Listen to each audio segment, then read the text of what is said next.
The message came while I was standing in line at a grocery store, holding a carton of eggs I didn't need and pretending I had plans for the weekend. Outside, Chicago had gone gray and mean. The kind of February afternoon where every person on the sidewalk looked personally betrayed. My phone buzzed in my coat pocket, and I almost let it go. Not because I didn't want to hear his voice. That had never been my problem. I almost let it go because wanting to hear Mason Reed's voice had become the most reliable way I hurt myself. He had sent a voice message, which was already unusual. Mason called when he wanted to talk, texted when he wanted to be casual, and used voice messages only when something had scraped the calm off him. I stepped out of line beside a display of discounted Valentine's candy and pressed play. For a second, there was wind, the low rumble of his truck. Then his voice came through rough and close. "Hey, Noah. I know this is last minute. I'm up at the cabin. The buyer moved the inspection to Monday. I'm in relievin'. The buyer moved the inspection to Monday. And I've got to clear out a few more things before then. I thought I'd be fine doing it alone. But..." He stopped. Mason never stopped like that. "Can you come up this weekend?" Come up. I stared at a box of chocolates and felt something old move behind my ribs. Mason had a talent for asking me to come when I had almost convinced myself to stay away. 6 years of friendship had trained my body before my pride got a vote. He needed help moving a couch. I came. He needed someone beside him. After his father's funeral, I came. He needed to talk after a breakup. I came with takeout and jokes sharp enough to keep the room from collapsing. I was good at coming when Mason called. I was less good at admitting what it cost. I listened to the message twice. On the second time, I caught the part he had not said. He did not want to be alone in the cabin where his father had taught him to skate on the lake, where his mother still kept chipped mugs with everyone's initials, where Mason had once spent summers being golden and certain of himself. The Reed cabin was being sold because his mother could not keep up with repairs, because his brother had kids and bills, because grief eventually became paperwork. Mason could handle broken gutters, flat tires, teenage hockey players, and his own shoulder after he separated it senior year. But empty rooms were different.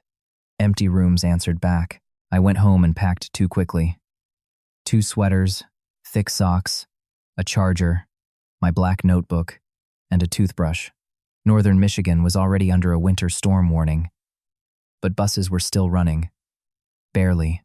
I typed Mason a message that said, "I can make the 6:10 if you're sure," then deleted the last 3 words, because Mason was always sure until he wasn't. I sent, "I'll come."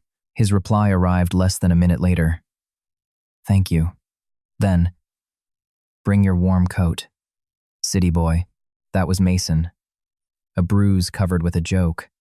A hand held out, disguised as teasing. I stood in my bedroom with my suitcase open and smiled at my phone until I caught my reflection in the dark window. The smile thinned into something more honest. I looked tired from years of being careful around the person who knew me best. Mason knew when my laugh was real, when silence meant I was angry, and when it meant I was sad. He knew everything except the one thing I had hidden in plain sight. I met him in college during a fire drill at 2 a.m.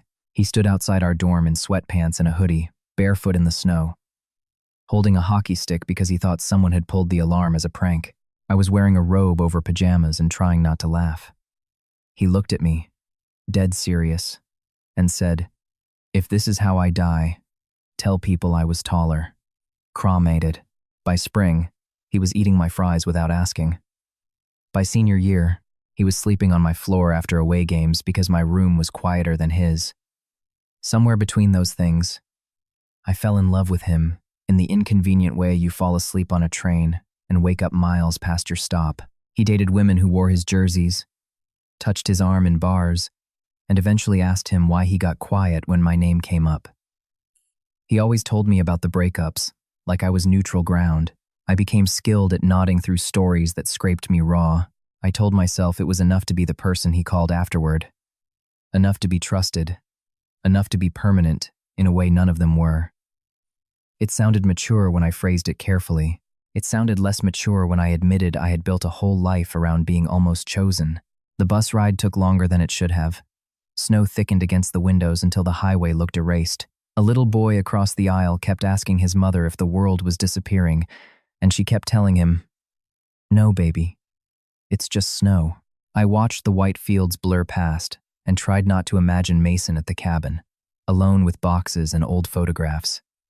His broad shoulders bent under memories he would never call memories. I tried not to imagine his hands on the steering wheel when he came to pick me up. I failed at both. By the time the bus pulled into the small station near Grayling, the sky had gone black-blue, and snow was falling sideways under the parking lot lights. I stepped outside and immediately regretted every coat I had ever considered adequate. The cold came straight through my scarf, my sweater, my bones. For one ridiculous second, I worried Mason wouldn't be there. Then headlights flashed twice. His dark green truck waited near the edge of the lot. Mason climbed out before I reached him, wearing a flannel under a heavy jacket, snow catching in the dark stubble along his jaw. He looked older than he had the last time I saw him in person, just enough that the boy I had loved in college had become a man who carried his quiet differently. "You look frozen," he said. "I'm going for mysterious and tragic," I told him. "You're going for hypothermia." He took my suitcase before I could protest and tossed it into the back seat. Then he turned back, frowned, and brushed snow from my shoulder with his bare hand. His knuckles grazed the side of my neck, cold and quick. I held very still. "Your coat's too thin." "My coat is fine. Your lips are blue. They're artistically pale." He laughed under his breath, but his eyes stayed on my face. Then, he opened the back door, pulled out a gray hoodie, and handed it to me. I knew that hoodie. I had seen him wear it after practices, on grocery runs, once on my couch at 3 in the morning when he fell asleep during a movie and I spent 20 minutes pretending not to look at him. "Put it on," he said. "I have layers. You have decorative fabric. Put it on, Noah." So I did. It was warm from the truck, worn soft at the cuffs, and it smelled like cedar, laundry soap, and Mason. The hood caught on my hair. Mason reached out and freed it without thinking, his fingers skimming the back of my head. His mouth twitched like he was about to make a joke, but he didn't. For once, neither did I. We stood there in the snow a second too long. Not enough for anyone else to notice, enough for me. Then he opened the passenger door, and warm air spilled out from the cab. A paper coffee cup sat in the holder closest to my seat. "You got me coffee?" I asked. "You get mean when you're cold. I get charmingly direct. You once told a gas station sandwich it had ruined your faith and effort. It needed to hear it." Mason laughed, a real laugh, and some of the strain left his face. I climbed into the truck, wrapping my hands around the coffee. It was exactly how I liked it. Too much cream, 1 sugar, cinnamon, if the place had it. I had not asked. He had remembered. Mason climbed in and shut the door against the storm. For a moment, we didn't move. The windshield blurred under fresh flakes. The heater hummed. His hands rested on the wheel. But he was looking at me, not smiling now. "Thanks for coming," he said. I wanted to answer lightly. Instead, the quiet in his voice pulled the truth too near. "Yeah," I said. "Of course." That was the problem with Mason Reed. Of course was the shape I always took around him. Of course I came. Of course I remembered. Of course I made room. He put the truck in drive, and the station lights slid away behind us. Snow rushed through the headlights like static. I sat beside my straight best friend in his gray hoodie, holding the coffee he had remembered, heading toward a cabin full of ghosts and bad weather. And I understood with sudden, awful clarity that the storm outside was not the dangerous part. The road to the cabin narrowed until it felt less like a road and more like a rumor Mason trusted from memory. Snow blew across the windshield in white sheets, and the trees on either side stood close together, dark and patient. Mason drove with one hand low on the wheel, the other resting near the gear shift, his eyes moving between the road and the mirrors with that quiet focus he used to have before games. I remembered sitting in the stands with a paper cup of terrible arena coffee, watching him become still before the puck dropped. Everyone else called it confidence. I knew better. Mason got calm when he was afraid of wanting something too badly. "You didn't have to come tonight," he said after a long stretch of engine noise and heater hum. "The weather's getting ugly." You asked tonight. I know. Then I came tonight. He glanced at me, and the corner of his mouth lifted, but it didn't last. Still bossy, still dramatic enough to send a voice message from the woods. That got a small laugh out of him. It was the kind of laugh that asked me not to look too closely at the thing underneath. So I didn't. I held the coffee between my hands and watched snow gather in the grooves of his windshield wipers. The cabin appeared suddenly at the end of a long gravel drive, half hidden by pines and the falling dark. It was smaller than I remembered from Mason's old photos, with a sloped roof heavy with snow, a screened porch, and yellow light glowing behind two front windows. A frozen lake lay beyond it, flat and black under the storm. Mason parked close to the porch and cut the engine, but he didn't get out immediately. His hands stayed on the wheel. I looked at the cabin, then at him. You okay? Huh. He nodded too quickly. Yeah, just weird seeing it like this. Like what? Like it already belongs to someone else. That was the first honest sentence of the night, and it sat between us, warm enough to hurt. Mason opened his door before I could answer. Cold rushed in. We carried my suitcase up the porch steps, where the boards complained under our boots. Inside, the cabin smelled like wood smoke, dust, pine cleaner, and something older I couldn't name. A few boxes lined the wall near the door. Framed photos had been taken down, leaving pale squares on the wood paneling. The living room was half packed, half lived in, as if the house itself couldn't decide whether to leave. Mason stomped snow from his boots and reached over me to hang my coat on a peg by the door. His arm brushed my shoulder. The gray hoodie was still on me, too big in the sleeves, and I caught him noticing it before he looked away. Kitchen's through there, he said. Bathroom works if you give the pipes a second. Guest room's at the end of the hall. It's cold, but I put extra blankets in there. Hey, look at you. Full-service haunted cabin. It's not haunted. A creak answered from somewhere upstairs. I raised an eyebrow. Mason pointed at me. Old wood, sure. Emotionally active old wood. He rolled his eyes, but the tension in him eased as we moved through practical things. That was always how Mason survived feeling too much. Give him a suitcase, a broken hinge, a bag of groceries, and he could become useful instead of vulnerable. He showed me the thermostat, the wood stove, the box of mugs his mother hadn't wanted to keep but also hadn't thrown away. One mug had a faded blue M on it, chipped near the handle. He picked it up, thumb passing over the crack. Dad used to drink coffee out of this every morning. He said it like a fact, not a wound. I knew the difference, only because I knew him. Dinner was supposed to be chili from a container his mother had sent, but Mason forgot it in the freezer back in Chicago, which left us with pasta, canned tomatoes, and the kind of confidence only two men without a plan could bring to a stove. He chopped onions too large. I accused him of culinary violence. He said I was welcome to leave a review. The cabin warmed slowly around us, windows fogging, the storm scratching at the glass. For a while, it almost felt normal. Mason bumping me with his hip so he could reach the salt. Me stealing the wooden spoon before he could oversalt everything. The two of us standing too close in a kitchen built for one person and pretending space was the problem. We ate on the couch because the dining table was covered in boxes labeled Keep, Donate, and Ask Mom. Mason sat at one end. I sat at the other. Both of us, with bowls balanced on our knees. Between us was a stack of old photo albums bound with cracked leather. He looked at them like they might accuse him. You don't have to go through everything tonight, I said. I know. Do you? He gave me a sideways look. Are you here to help or psychoanalyze me? Those are not mutually exclusive services. He smiled, then reached for one album and opened it carefully. The first page showed Mason at maybe 8 years old on the frozen lake, wearing a red knit hat and hockey skates too big for him. His father stood behind him, one hand under Mason's elbow, laughing at something outside the frame. Mason stared at the photo for a long time.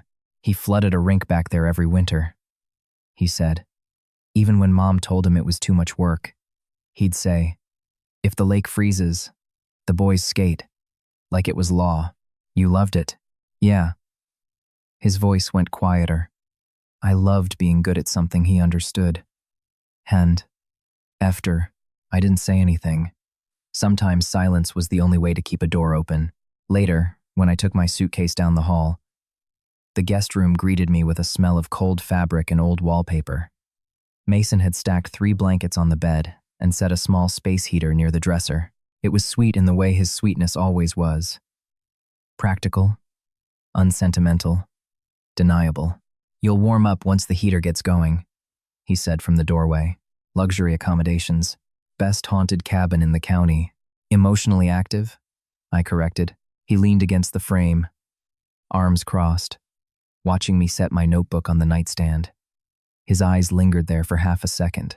"You still write in that thing?" "Sometimes." "About me?" I zipped my suitcase too hard. "Mostly. Soup. Reviews." His smile was soft, almost sleepy. And for one dangerous second I imagined him staying there in the doorway, asking a different question.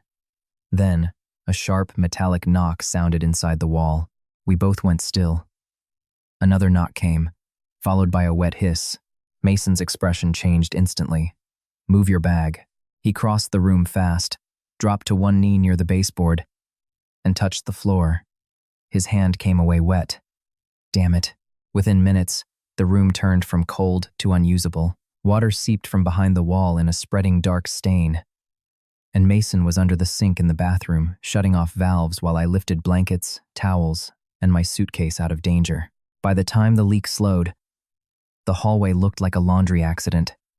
Mason stood with wet sleeves pushed to his elbows, jaw tight, hair falling over his forehead.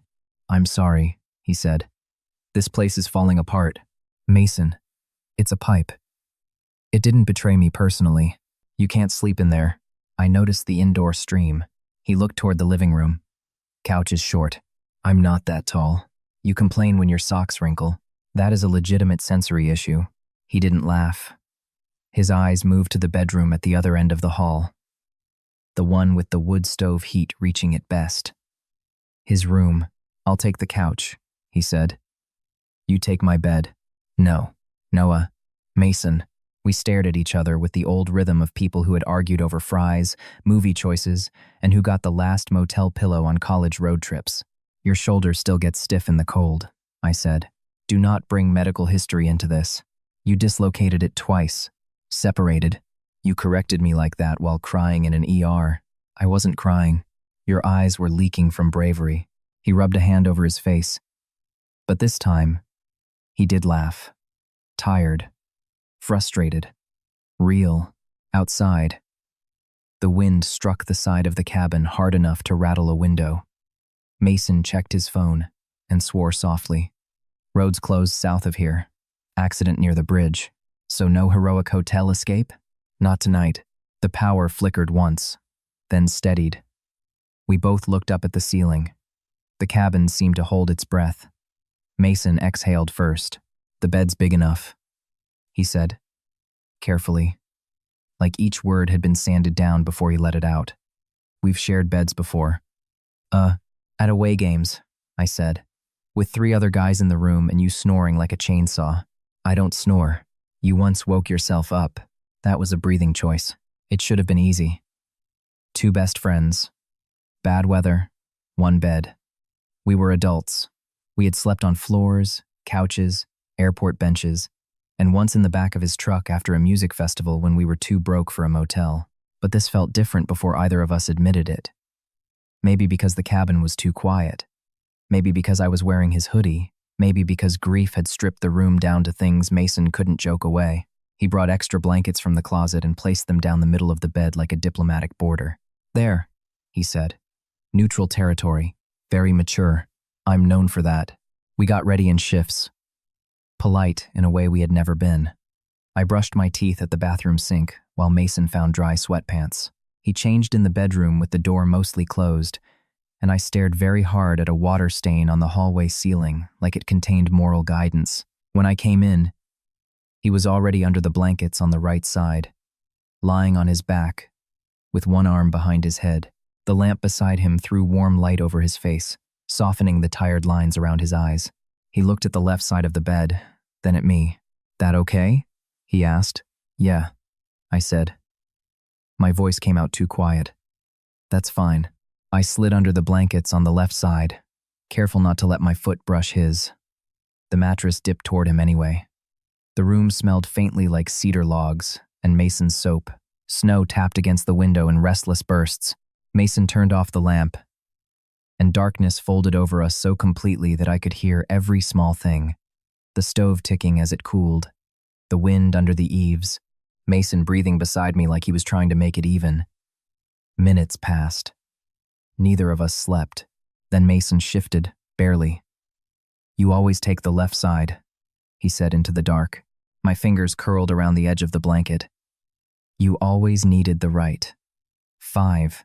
I meant it as a joke. Maybe once, years ago, it would have been.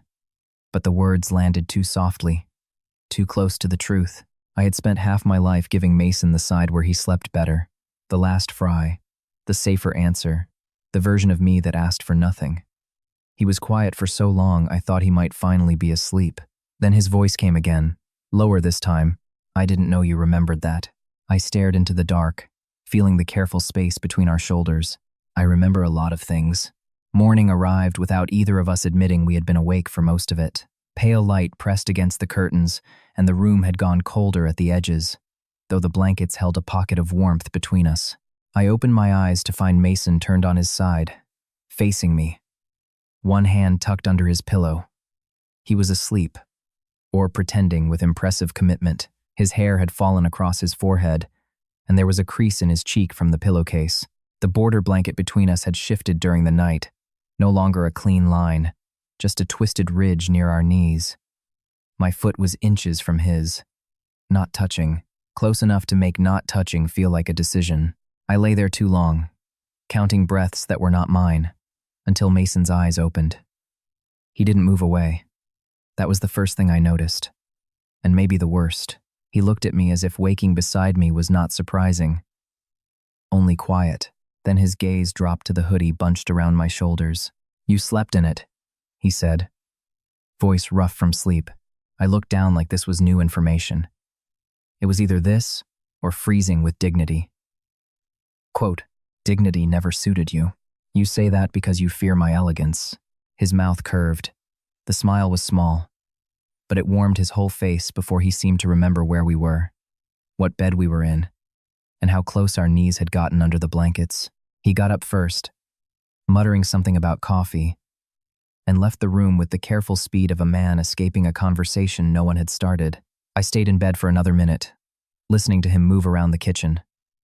Cabinet door, spoon against ceramic, old floorboard near the stove. I knew his sounds too well. That was another private humiliation of loving someone quietly. The inventory.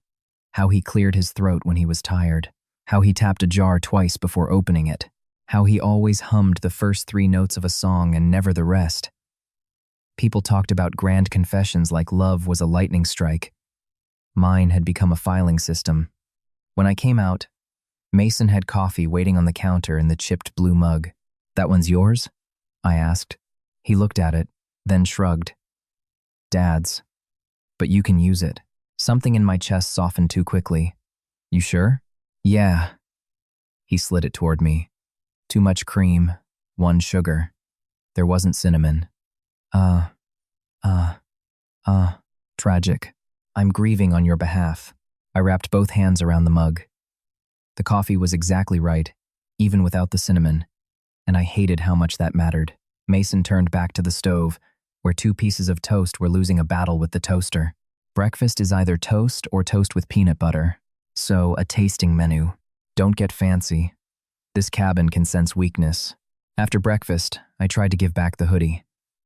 It had felt intimate in the dark, but in morning light, with Mason rinsing mugs at the sink and snow covering the porch rail outside, it felt impossible.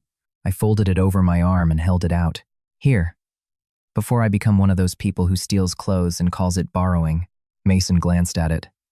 "Keep it for now. I have sweaters. Bad ones. Rude. Accurate." He dried his hands on a towel, then took the hoodie from me, only to shake it open and hand it back. "It's cold in here." "You're cold in here." "I run varm." He said it simply, without flirtation, which somehow made it worse. I put the hoodie back on and pretended not to notice the way his eyes followed the movement. The storm had not finished with us. By mid-morning, the road was still closed. The sky was still crowded with snow, and Mason had made a list of things he could fix while we waited. He gave me a screwdriver and called me assistant manager. I told him the title came with benefits. He said the benefit was not getting fired. We worked through small repairs: a loose cabinet hinge, a wobbly chair, a porch latch that had swollen from damp. Mason took each broken thing personally, as if the cabin's age were an accusation. I watched him kneel in front of the cabinet, sleeves pushed up, brow furrowed, mouth set in concentration, and felt the familiar ache of seeing him care too much while pretending he was only being useful. At one point, my hand slipped while holding the cabinet door steady. Mason caught my wrist before the screwdriver could scrape my thumb. His grip was firm, warm, automatic. Careful. I should have answered with something clever. Instead, I looked at his hand around my wrist, at the scar near his knuckle from a college fight he claimed was mostly defensive, and felt my throat close around nothing. Mason looked too. His thumb moved once, not quite a stroke, not quite an accident. Then he let go and cleared his throat. You're terrible at construction. I'm decorative labor. You're expensive emotional support. And yet, unpaid. He smiled. But he didn't meet my eyes for a while after that. By noon, the cabin had turned warm enough that the windows fogged again.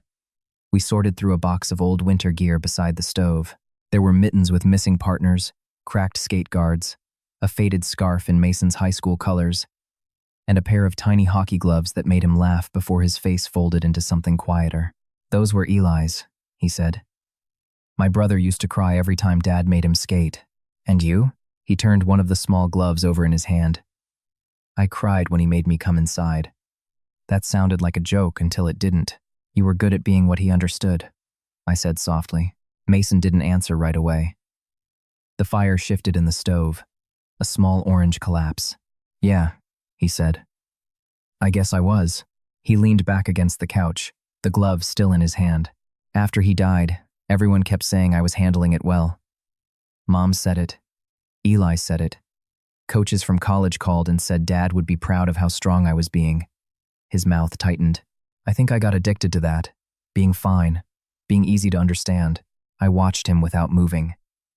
Mason rarely gave me whole sentences from the locked rooms inside him. Usually he handed me one key, then pretended the door had opened by accident. You don't have to be easy here, I said. He looked at me then, and the room seemed to narrow around the space between us. I know, he said. That's why I asked you to come. It should have comforted me. In another life, it might have. But the sentence landed in the tenderest part of my resentment. I was where Mason came when he did not want to be easy. I was the place he could put all the complicated things, as long as we never named what that made me. I looked down into my coffee, now cold in my hands. I'm glad you did, I said, because it was true. That was the inconvenient thing about pain. It did not cancel love. It just taught love to limp. Maybe he heard something in my voice, because he shifted closer on the rug. You okay? Yeah. Noah. I smiled without much in it. What? That's your lying, yeah. You have categories? 3. Lying, yeah. Tired, yeah. And don't push me, unless you want a paragraph. Yeah. Sounds like you should respect the category. He didn't smile.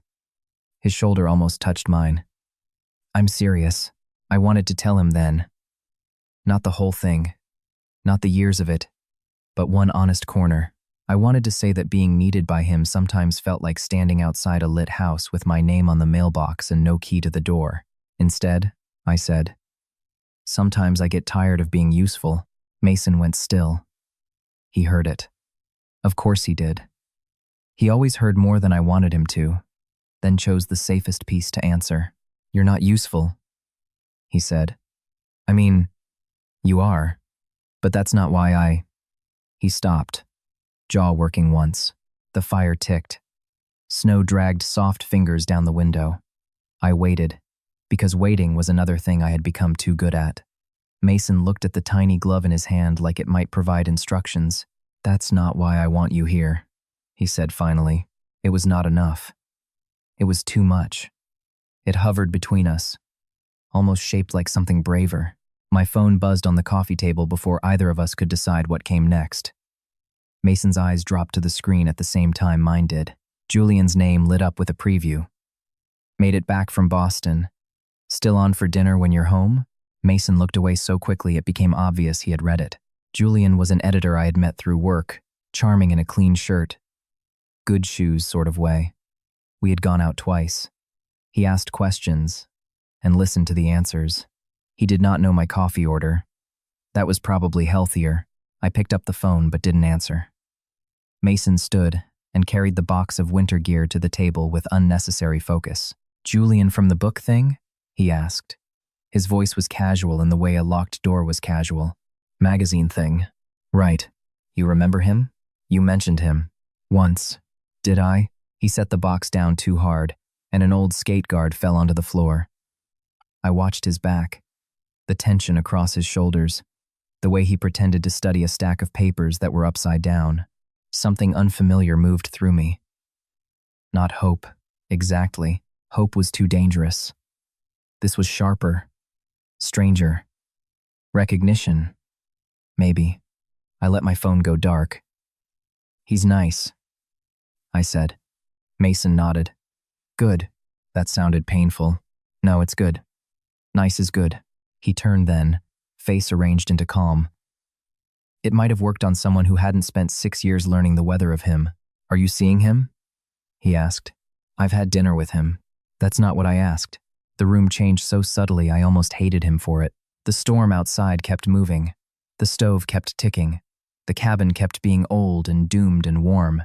But Mason was looking at me like my answer mattered more than he had any right to admit. I leaned back against the couch, still wearing his hoodie, still holding the cold coffee he had made exactly right. "Why?" I asked. "Is Julian serious?" Mason's voice stayed low, but it landed like a hand around something fragile. I looked at him and realized he was trying very hard not to sound like someone who cared. I could have answered him like a normal person. I could have said Julian was only someone I had dinner with twice, that nothing had happened beyond a curbside hug and one polite text about trying a new Thai place. Instead, I let the silence stretch until he had to stand inside it with me. "Why are you asking?" I said again. Mason's jaw moved once. "Because I'm your friend. My friend who needs to know whether the guy I'm seeing is serious." I didn't say seeing. You didn't have to. He looked toward the window, where snow kept making the world smaller. "Forget it." That annoyed me more than it should have. Maybe because Forget It was Mason's favorite hiding place. He built whole cabins there, furnished them with almost sentences, then expected me to visit politely and never point at the locked doors. I stood, still in his hoodie, and carried my cold coffee to the sink. "No, let's not forget it. Noah, you asked." I poured the coffee out and watched it vanish in a brown swirl. "You don't get to sound like that, and then walk it back." "Sound like what?" His voice went flat, which meant he knew. "Like it bothers you." Mason let out a humorless breath. "Maybe I'm protective." "Of what?" "My calendar?" He followed me into the kitchen but stopped at the other side of the counter, as if chipped laminate could keep us from saying anything dangerous. "I don't know, Julian. You don't know most people I date." The word date did what I meant it to do. Mason's eyes flicked to mine, quick and dark. "Most? I'm 26, Mason. Did you think I was sitting in Chicago waiting for permission?" Hurt moved across his face before he could hide it. And for one weak second, I wanted to take the sentence back. That was our pattern. I said one honest thing, watched it hit him, then rushed to cushion the floor.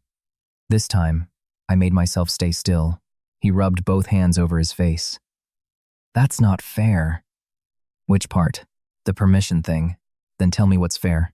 Mason looked too big for the kitchen suddenly, shoulders tense, hands helpless at his sides. He could fix a leaking pipe with no instructions, but give him one clean emotional question, and he turned into someone who had lost the manual to himself.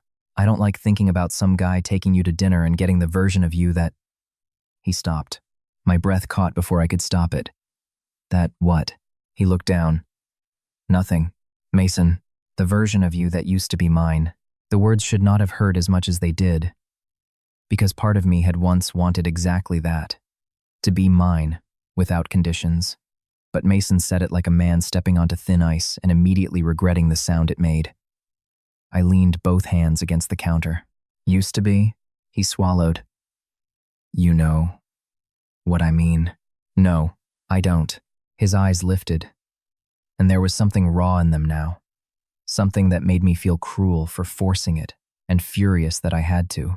You're my best friend, he said. You've always been my best friend. I laughed once. Softly, without humor. That word is getting very heavy tonight.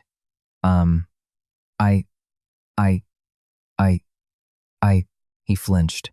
I'm not trying to make this weird. It got weird when you asked if Julian was serious. Maybe I wanted to know if I should stop expecting you to be around. There it was. Not a confession. Not even close. But a crack wide enough for cold air to come through. I stared at him. 9. That's a terrible thing to say to someone you won't choose. His mouth parted slightly. Noah, no. Listen to me. Friendship shouldn't feel like being kept on a shelf until you need something familiar. Mason looked like he might finally say it. Then the power flickered once, twice, and went out. The kitchen disappeared into sudden blue shadow. Mason found the flashlight by memory.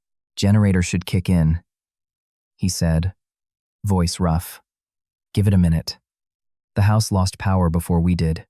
It came back eventually, but the furnace didn't recover with it. By evening, the temperature had started dropping again, and the living room was warm only because Mason kept feeding wood into the stove.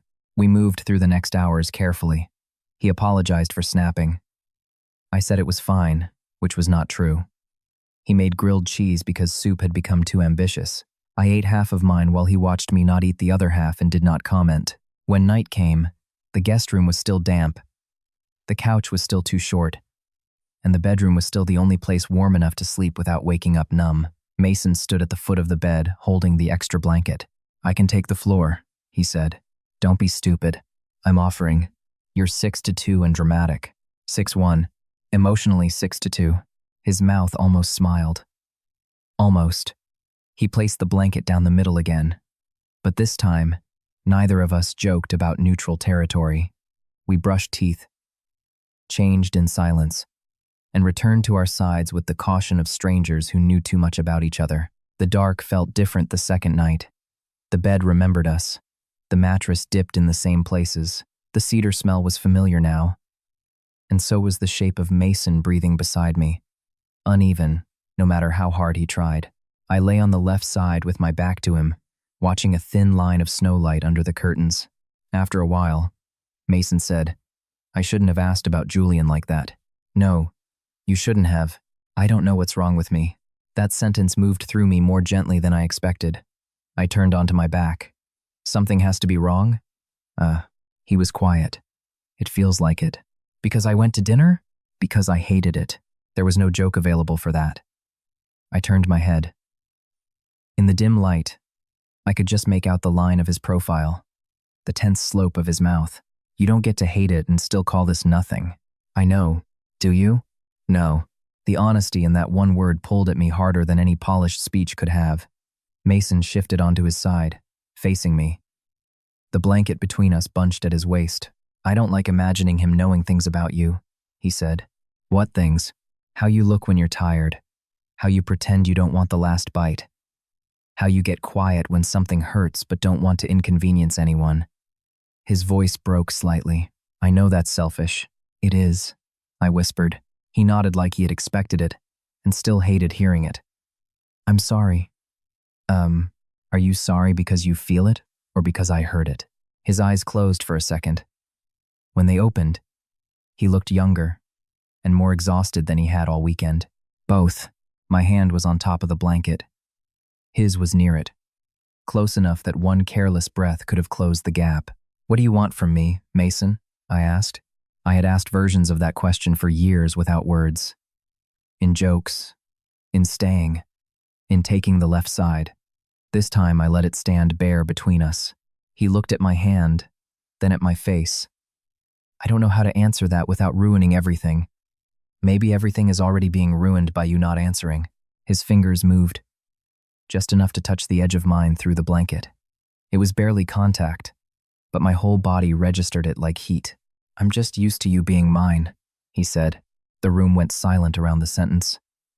Mason's face changed immediately, panic cutting through the softness. I didn't mean, yes, you did. My voice shook. That's the problem. You're used to it. You never chose it. He looked wrecked. I should not have cared. I cared so much, it made me angry. End quote. He looked wrecked. Noah, he said. And this time my name sounded less like a warning than a plea. His hand closed over mine fully then. Warm and trembling. Neither of us moved. The contact was simple, almost innocent, but it carried the weight of every doorway we had not walked through. Mason leaned closer by an inch. Maybe two. I could feel his breath against the darkness between us. I wanted him to kiss me. I wanted him to be brave enough that I did not have to make wanting look like an accident. His thumb brushed my knuckles. His eyes dropped to my mouth. The world narrowed to the small, unbearable distance between us. Then, Mason froze. Not away, not forward, just locked inside himself. I saw the fear arrive. I saw him recognize it, hate it, obey it. He let go of my hand, like he had touched something dangerous. I'm sorry, he whispered. The words scraped more than rejection would have. I turned onto my side, facing the wall, because if I looked at him, I might either forgive him too quickly or break in a way I couldn't make elegant. Behind me, Mason did not move. I lay on the left side of his bed, wearing his hoodie, with the blanket twisted uselessly between us. And for the first time, the space he left there felt intentional. By morning, the storm had started to loosen its grip, but nothing inside the cabin felt clearer. Snow slid from the branches in dull thumps. Sunlight came through the windows like it was embarrassed to find us there.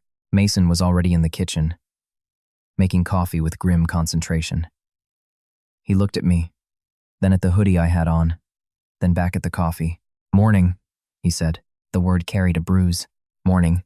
I reached for a mug before he could hand me one, because I could not survive another careful offering from him. Not after his hand on mine. Not after the way he had pulled it back like wanting me had burned him. He noticed. Mason noticed everything except the consequences of what he did with noticing. I made it how you like it, he said. Thanks. I drank it black. The bitterness hit my tongue, sharp and unfamiliar, and his eyes narrowed slightly. I had never taken coffee black in my life. It was petty. It was also the only rebellion I had available before breakfast. He opened his mouth, maybe to say my name in that low, warning way, but a truck engine sounded outside. Tires crunched over packed snow. Mason looked toward the window, shoulders tensing. That'll be Eli. Eli Reed came in carrying cold air, paperwork, and the kind of older brother confidence that made a room rearrange itself around him. He hugged Mason with one arm, clapped his back, then smiled at me. Noah Ellis. Still letting this idiot drag you into emergencies? It's become a subscription service. Eli laughed, but his eyes moved between us with the quick intelligence of someone used to Mason's silences. Behind him came Claire, Mason's ex, wrapped in a camel coat too elegant for the porch. She smiled warmly, kissed Mason's cheek, and gave me a look that was not unkind, only too observant. Noah, she said. I wondered if you'd be here. The sentence was harmless on the surface. Still, I felt Mason look at me before he looked at her. Claire had dated Mason for 8 months, 2 years ago, long enough to know his family. She helped Eli spread inspection forms and sale documents across the dining table while Mason retreated into logistics. Measurements, repair receipts, old property lines, things with numbers and signatures, things that did not ask him why he had almost touched me in the dark and then apologized like I had done something wrong by being reachable. I kept busy in the living room, folding blankets and taping boxes because usefulness was a language everyone understood. Mason tried to catch my eye twice. I gave him nothing easy. Claire joined me near the bookshelf, pulling down dusty paperbacks. "This place must be strange to pack up," she said. "For him, yeah. And for you?" I glanced at her. "I'm mostly here for manual labor and emotional sarcasm." She smiled, but did not laugh. "You've always been more than that." My hands paused on a stack of books. "Have I? To Mason?" "Yes." She lowered her voice. "I used to think I was competing with you before I understood there was no competition. Not because he chose me, because he never really moved you out of the room. I hope, Lay." The books in my hands suddenly felt too heavy. "Claire, I'm not trying to be cruel." "Then don't be accurate." Her face softened. "He leaned on you like a relationship and called it friendship. That wasn't fair to either of us, but I think it hurt you more." 9. I wanted to deny it. I wanted to protect him even from the truth spoken by someone else. Before I could answer, Mason stepped into the doorway. He had heard enough. Claire turned toward him without flinching. "Mason," his jaw tightened. "Can we keep this about the cabin?" "Come." It was not a defense. It was not even an interruption for my sake. It was an escape route, and he took it in front of me. The room went very quiet. Eli looked down at the papers. Mason realized a second too late what he had failed to say. "Noah, I didn't mean..." "It's fine." There it was again. My oldest lie, dressed in its cleanest clothes. I set the books into a box and stood. The hoodie suddenly felt too warm, too full of him. I pulled it over my head, folded it once, and placed it on the arm of the couch. Mason watched the movement like he understood only the shape of the loss, not the language. "You can keep it," he said quietly. "I'm not cold anymore." That was also a lie. I was cold all the way through. I spent the next hour becoming polite. Polite was worse than angry. Angry still believed there was someone worth convincing. Polite packed mugs in newspaper and labeled boxes correctly. Polite thanked Eli when he handed me tape. Polite told Claire I was fine when she apologized under her breath. Mason hated Polite. I could tell by the way he kept circling near me, offering small repairs, more coffee, a better marker, a sandwich, a ride into town when the road fully cleared. He kept trying to care for me in the only way he trusted. And for the first time, I let every offer fall untouched. At some point, I went to the bedroom to get my notebook and charger. Mason followed me as far as the doorway. "Can we talk?" he asked. The bed was made badly behind him. The blanket still faintly divided down the middle from our useless border. I looked at the left side and felt something inside me close with a soft, final click. "About what?" "About last night." "Which part?" "The part where you were jealous? The part where you said I was yours?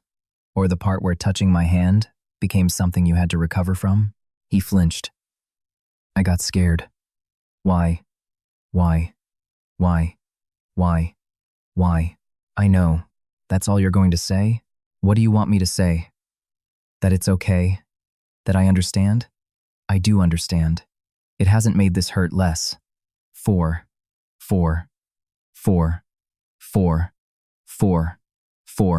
He stepped into the room, then stopped when I stepped back.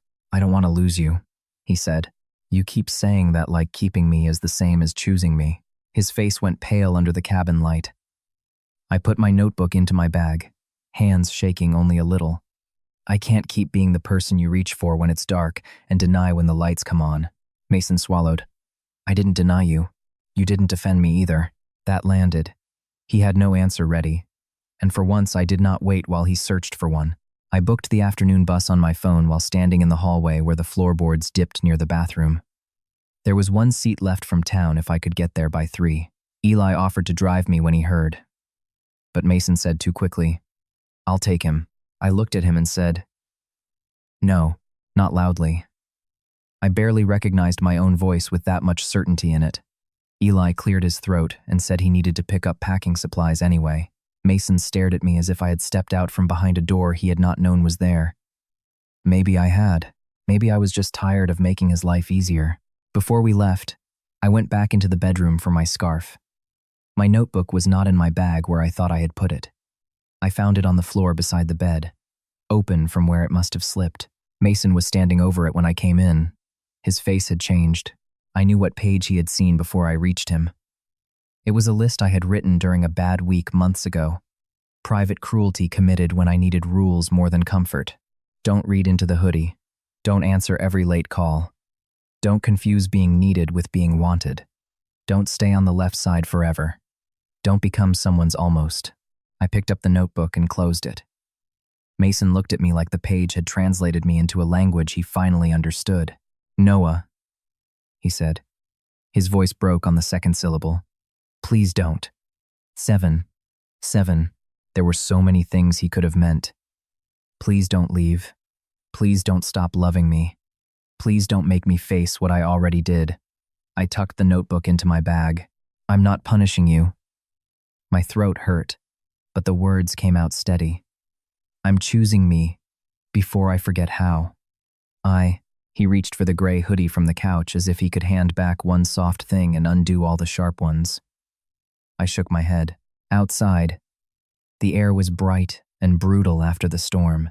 Snowbanks rose along the drive, glittering under a hard blue sky. Eli's truck idled near the porch, exhaust drifting behind it. I walked down the steps with my suitcase in one hand and my scarf loose at my neck. Colder than I wanted to admit. Halfway to the truck, I looked back.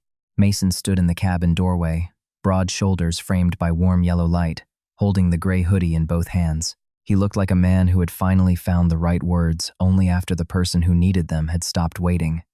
I turned away before my face could betray me and kept walking toward the road. Eli drove with both hands on the wheel and said nothing for the first 5 minutes, which made me like him more than I had all morning. The road into town was a tunnel carved through snowbanks. The pines bent heavy on either side, sunlight flashing hard off every white surface. My suitcase sat on the floor between my boots. My phone was in my hand, screen dark, Mason's name nowhere on it. I kept expecting it to buzz anyway, because some habits took longer to believe in their own ending. Eli glanced at me once. You don't have to explain. I nodded, grateful and embarrassed at the same time. Good. I don't think I do it well. Maidon. Grateful. Maidon. Grateful. Grateful. He exhaled through his nose, not quite a laugh. My brother's an idiot. Come.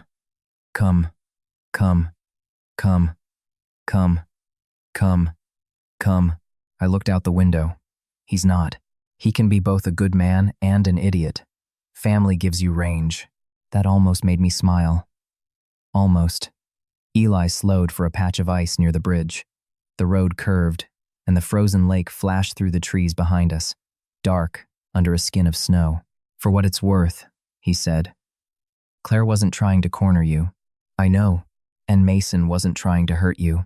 That one took longer to answer. I know that too. I pressed my thumb against the edge of my phone.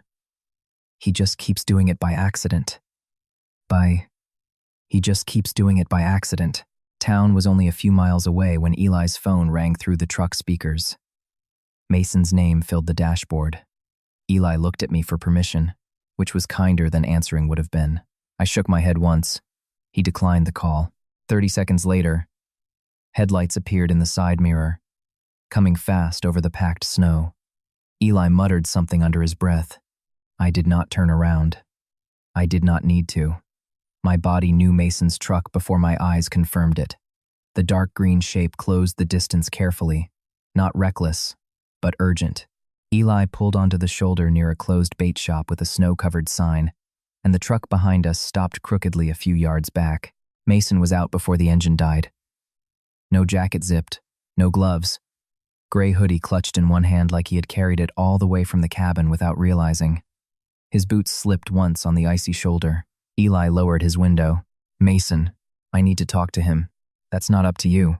Mason looked past him at me, breathing hard from nothing but fear. Noah, please. 5 minutes. Then I'll let you go if you still want to. That last part mattered.